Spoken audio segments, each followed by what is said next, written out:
గృహ లబ్ధిదారుల సమస్యలు జోనల్ కమిషనర్ శేషాద్రి ఆధ్వర్యంలో మున్సిపాలిటీ ఆడిటోరియంలో టిడ్కో టాటా జోనల్ కమిషనర్ ఇంజనీర్లతో డిఈఈలతో సమావేశము. ఇందులో మన కసిరెడ్డి సత్యనారాయణ గారు సిపిఐ నాయకత్వంలో ఉన్నారు.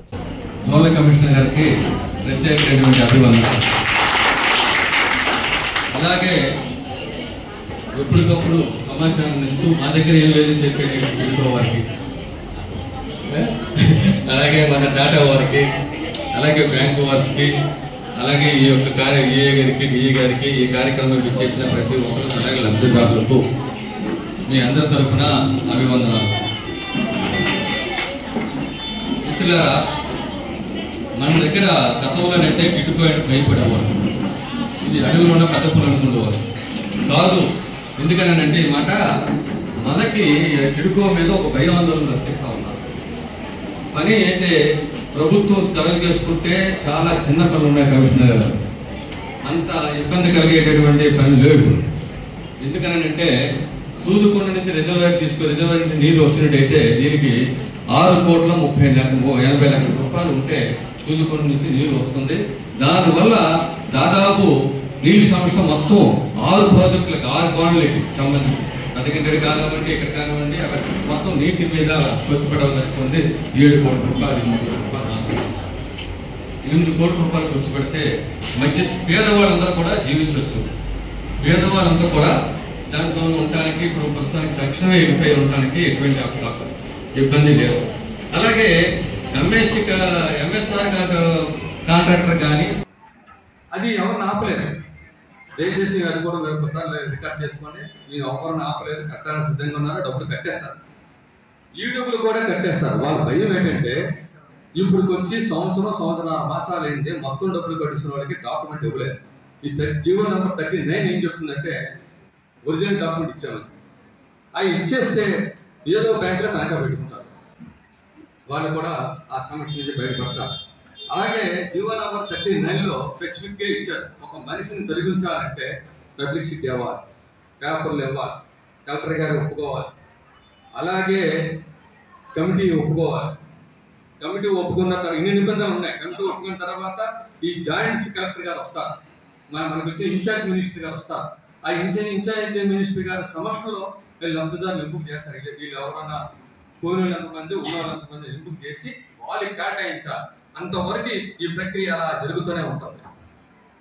దీని మీద మేము అంటుంది ఏంటంటే దీని ప్రభుత్వం ఆలోచనతో పెట్టారు, ఆయా ఏదైతే ఆలోచనగా పెట్టారో అది అమలు జరపడానికి నేను సిద్ధంగా ఉన్నాను అని చెప్పడానికి మాత్రమే మాట్లాడుతున్నాను. ఎందుకంటే ప్రభుత్వం అర్జెంటుగా కొంత సొమ్ము ఇక్కడి నుంచి దాదాపు ఒక 500 కోట్లు 400 కోట్లు వచ్చినట్టయితే వాళ్ళు త్వరగా మొదలు పెట్టచ్చు కాదని అభిప్రాయంతో పెట్టుంటారన్నది అభిప్రాయం. అది అమలు జరిపేటప్పటికల్లా గతంలాగా మాకు ఇంకొక 8 సంవత్సరాలు ఈ డబ్బులు కట్టిన తర్వాత ఉండిపోతాయని భయం లబ్ధాడు. ఈ మధ్యని ఆ యొక్క అనుమానాన్ని తీర్చవలసిన బాధ్యత మన అధికారులదే ఉంటుంది. ఆ జీవో సంబంధించినటువంటి వ్యవహారం. రెండోది, ప్రతి మనం కూడా రాతపూర్వకంగా ఏమన్నారు, నేను రాతపూర్వకంగానే రాసి తెచ్చాను. అది మన జోనల్ కమిషనర్ గారికి మీ అందరి సమక్షంలోనే తెలియపరుస్తాను. ఇది మాత్రం ఫైనల్ కాదు. నేను నా తరపున మీ అందరి తరపు రాసినటువంటి మనం అపీల్ అంటే వినతి పత్రం. మీరు ఎవరైనా సమస్యలు లేదు, మేము బట్టి మాట్లాడచ్చు. ఇల్లు పాడైపోతారు, దొంగతనాలు జరుగుతున్నాయి. ఇది కార్యాపన యొక్క విధానాల వల్లే, ఇది ప్రధానమైనటువంటి విధానాల వల్లే టిడ్కో లబ్ధిదారులకు ఇల్లు ఇవ్వలేకపోతున్నారు. ఇక్కడ అధికారులు ఇబ్బంది పడుతున్నారు. మనకి అధికారిక స్థానిక అధికారులకి ఒక ఘర్షణ ఏర్పడుతుంది. ఈ అన్నింటికి ప్రభుత్వమే త్వరగా దీన్ని వేడుకొన్నట్టయితే సమస్య పరిష్కారం జరుగుతుంది అనేది నా అభిప్రాయం. అలాగే 2018 సంవత్సరంలో కేటాయించబడిన 1 లక్ష రూపాయలు 50,000 రూపాయలు కట్టున్నారు. ఎంపిక చేసి అది గవర్నమెంట్ ఎంపిక చేసి దాన్ని కట్టమన్నారు. ఇంట్లో మళ్ళీ 50,000 ఇచ్చేస్తున్నారు. ఈ ప్రభుత్వం కూడా ఒప్పుకుంది, దాని సర్క్యులేట్ కూడా ఇచ్చారు ప్రభుత్వం వారు. తిరిగి 50,000 మీకు ఇచ్చేస్తాం, 45,000 మీకు ఇచ్చేస్తాం. అది మాకు ఇవ్వకలేదు. అలాగే గవర్నమెంట్ ఒకసారి సొంత ఇబ్బంది అంటే డబ్బులు వెళ్ళిపోయింటే గోడ సొంత అమరావతికి వాళ్ళు పంపించుకోవచ్చు కూడా. కానీ దీని అన్నింటికీ ఆటంకం ఏంటంటే నిబంధనలు. ఒకసారి ప్రతిసారి అక్కడికి వెళ్ళవలసిందే చట్టం. అది వాళ్ళ దానికి ఒక మీ దాంట్లో చేయి పెట్టడం బాగోదు, సిస్టమ్ అదే. కానీ ఒక్కొక్కసారి ఆ సిస్టమ్ను వైలేట్ చేయవలసినటువంటి బాధ్యత కూడా జిల్లా కలెక్టర్ గారిది. వాళ్ళకి రిప్రజెంట్ రాయాలి. మా డబ్బులు ఇక్కడి నుంచి వెళ్ళిపోయిన వాళ్ళు లబ్ధిదారులు బాగుపడుతున్నారు, మీరు పెంపించిన వెంటనే వసూలు చేసిన వెంటనే ఎంత వసూలు చేస్తే అంత వసూలు మా దగ్గర రిటర్న్ పెంపించేయండి. లేకపోతే వాళ్ళు మా ట్రెజరీలో వేస్తానంటారు, జిల్లా ట్రెజరీలో ఒక సపరేట్ అకౌంట్ ఓపెన్ చేయమంటున్నారు. ఈ అకౌంట్ ద్వారా కానీ వేస్తానని పెడుతున్నారు. అందువల్ల ఆ అకౌంట్ ద్వారా వచ్చిన సొమ్ము దానికి ఉంటే దాదాపు 40-50 వేల 4 కోట్ల ఈజీగా వస్తుంది. 400 కోట్లు ఈజీగా వస్తుంది.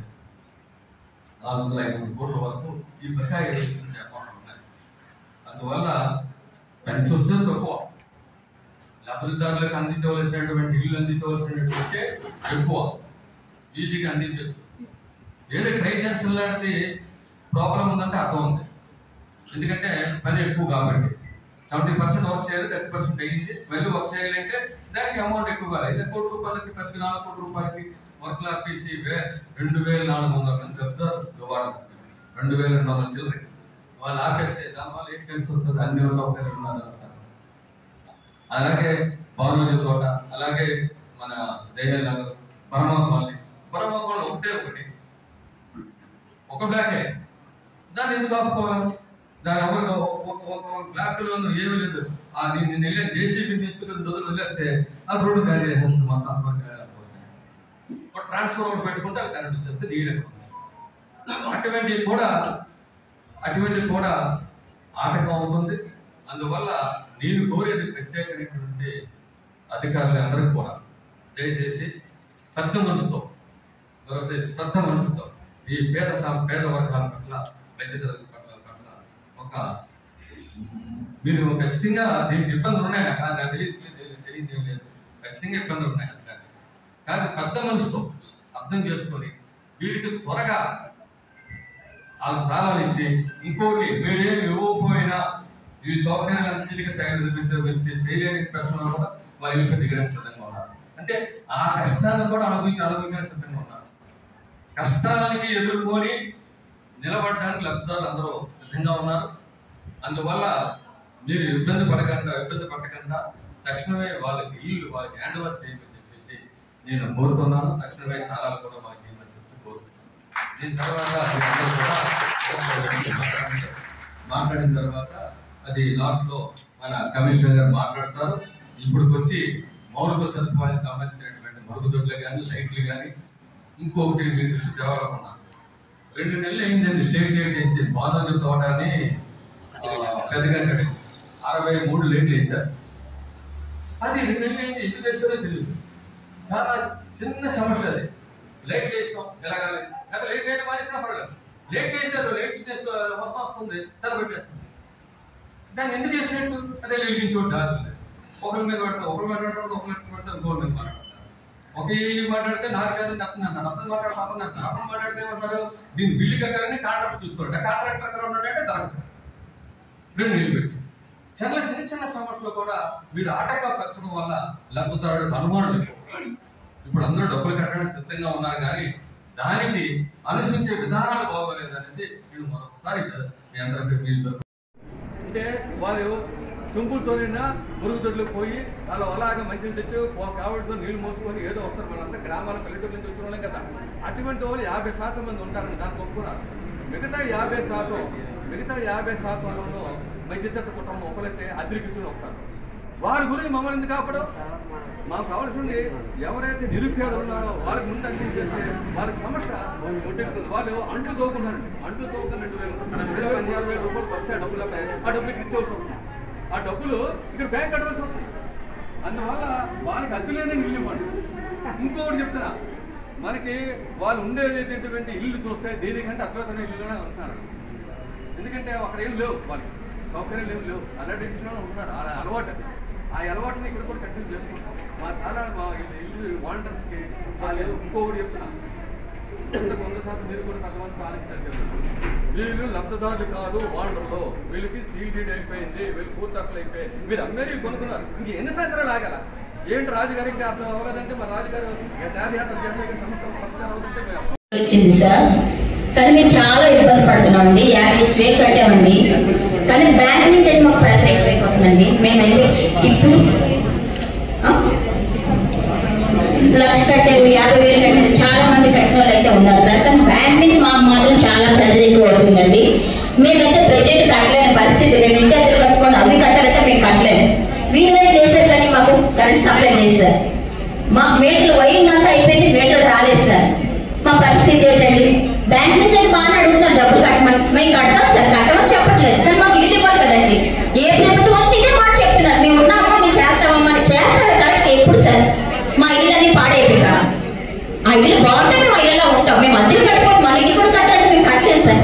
మాకు లైట్లు అయితే వేసారండి బయట, అది వెళ్ళలేదు సార్. మాకు ఇంటికి వైర్లు అయిపోయిందండి 10 గంటలు, కానీ మెటల్ రాలేదు సార్.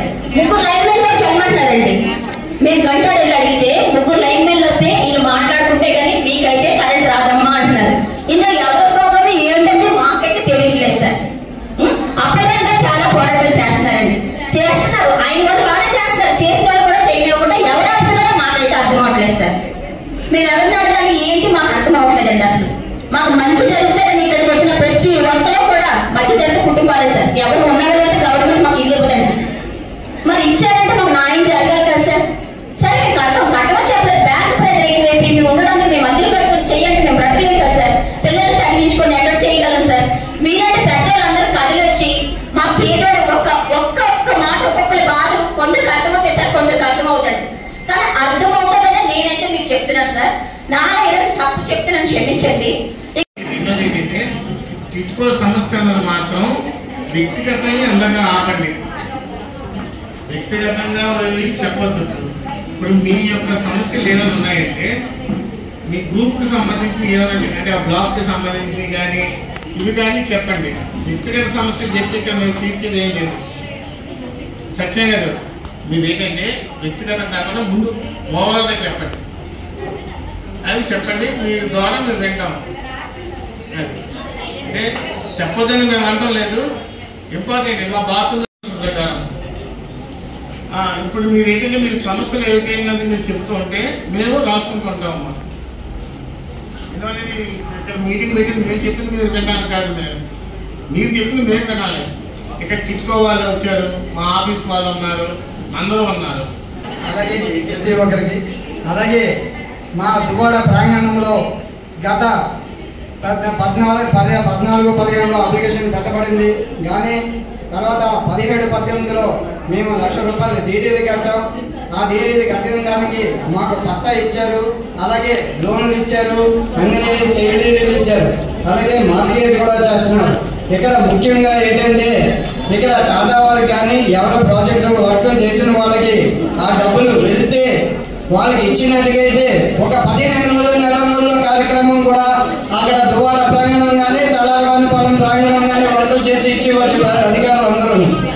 కానీ మాకు ఈరోజు 98% అక్కడ వర్క్ అయిపోయింది. కానీ డ్రైనేజ్ ఒక కనెక్షన్ ఇస్తే మనకు డ్రైనేజ్ కూడా ప్రాబ్లం అనేది. అలాగే ఈరోజు మాకు వెంటనే ఇల్లు ఇచ్చేస్తే మాకు ఉపకారం, పెద్దలందరూ ఉపకారం చేసినట్టుగా అవుతుంది. ఎందుకు అంటే అక్కడ నెలకి లోన్ 22-23లో మాకు లోన్ అయ్యింది. ఆ రోజు నుంచి ఈ రోజు వరకు సిబిల్ స్కోర్ పడిపోయింది. కానీ నెలకి 1,600-1,900 వడ్డీలో పడుతున్నాయి. ఈ రోజుకి 60,000-70,000 వడ్డీ పడింది సార్, మీ సమక్షంలో చెప్తున్నాం. అలాగే వడ్డీ మాఫీ చేయాలి ఒకటి. రెండోది ఏంటంటే ముఖ్యంగా మీరు మీ రుణం తీర్చుకోవాలంటే మాకేంటంటే ఒకటే హెల్ప్ చేయవలసింది. సభాపూర్వకంగా చెప్తున్నాను, మాకు తయారైన ఇల్లులు టాటా వారు కానీ టిడ్కో వారు కానీ మన జీవీఎంసీ గారి కమిషనర్ కానీ పెద్ద మనసుతో మాకు ఇల్లులు ఎలా ఉన్నవి అలాగే ఇచ్చేయండి. తాగు నీరు అనేది మీకు ఎప్పుడు ఏర్పాటు చేస్తున్నారో అవి మీ ప్రకారం గవర్నమెంట్ డిపార్ట్మెంట్ ప్రకారం చేయాలి కాబట్టి ఆ డిపార్ట్మెంట్ ప్రకారం చేసుకెళ్ళండి.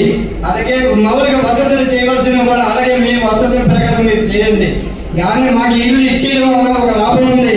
4,000-5,000 ఇక్కడ అద్దె కట్టుకుంటున్నాం.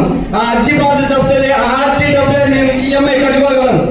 అక్కడ ఉండి మాకు జేబులు ముట్టిలో ఉండగలము, ఎక్కడ నీరు తెచ్చుకోవడం బతకాలం. అందుగా పూర్వం అలాగే చేసేవారు మన పెద్దలందరూ, మా తాతల కాంచి మా నాన్నల కాంచి.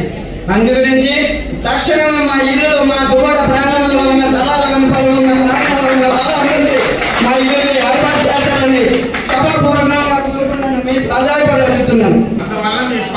యొక్క సివిల్ ట్రేడ్ పద్ధతి. మీరు వెళ్ళి ఆ 15 రూపాయలు 20 రూపాయలు కట్టేసి అంటే మాకు అయిపోతుంది. చాలా